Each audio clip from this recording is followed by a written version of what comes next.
Hey polyphonic.org. This week in my blog we're going to be discussing what the biggest differences are between the student life and the freelance life. Probably the biggest difference, the biggest shock for me when I made the transition from being a student to being a freelance musician was the realization that I wasn't a performing musician anymore, even though that's what I had trained to be while I was in college. I was in fact an auditioning musician. Because while you're in school, you've got orchestras, bands, choirs, chamber ensembles, all these things that your school sets up for you. Your school wants for you to perform. Your school wants to provide you opportunities to polish your craft and to put on a show. That's not the case once you graduate. There's no entity out there speaking or seeking you specifically out and saying, hey, come and make music with us. You have to go and get that for yourself. The audition experience can be a little frustrating at times. I found that my first couple of years while I was in grad school, and then for the first year or so outside of grad school, the audition experience was pretty challenging for me. I didn't win a lot of auditions. It took me a while for me to hit my stride. So don't get discouraged, that is, if you take a lot of auditions but they don't all work out. All that experience eventually pays off in the end. The second biggest difference between being a student and being a freelance artist is that your school provides opportunities for you to network. While you're in classes, you're meeting the potential people that you're going to be making music with. While you're living in the dorm, you're meeting the people that you're going to be making music with. Once you're in the freelance world, you have to make a lot more effort to go out and get that network for yourself. You need a website, you need an elevator pitch, you need to be able to say who you are and what your story is in 30 seconds or less. You need business cards so that you can hand out when you catch people's attention. You can just say, hey, here's my card, give me a call. You need flyers so that you can advertise, this is who I am, this is what I'm selling, so that you can reach hundreds and hundreds of people out there.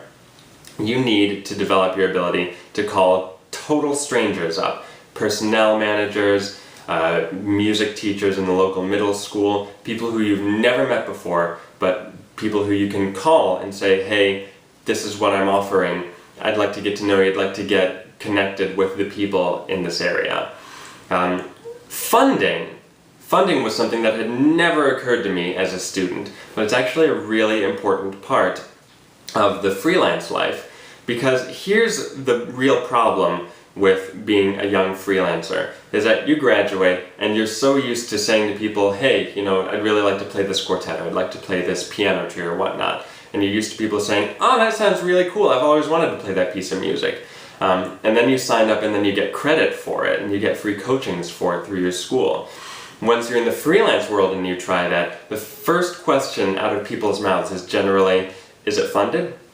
Because here's the problem with being a freelancer, is that most people are either so obsessed with their own studios, with building up their own teaching studios, or with their own performing work through their own orchestras or pre-established chamber ensembles. If you're trying to break into a new community, people are pretty gun-shy about adding extra rehearsal. Basically, if it has lots of rehearsal time, if it takes more than 2 or 3 rehearsals to put it on, people are going to require that there be funding for them to be able to take part in it. So to that end, you need to be able to connect with city arts councils or state arts councils. Somewhere out there, there's funding for your arts project, and it's your job to go get it. So, with all that said though, being a freelance artist is a blast. Everything is totally self-determined. You determine your own schedule, you pick the days that you choose to teach on. You pick which orchestras you're willing to go to drive to be a part of, or which bands you're willing to drive to be a part of, or whatnot.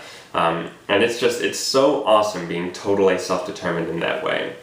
So, of course, in the next couple of weeks, we're going to cover some of the topics that I just touched on here. We're going to talk about a website, we're going to talk about your elevator pitch, we're going to add these things to your arsenal so that once you graduate, you won't be in for a total shock, and you're not going to be totally left without any tools whatsoever to be able to do any of these things with.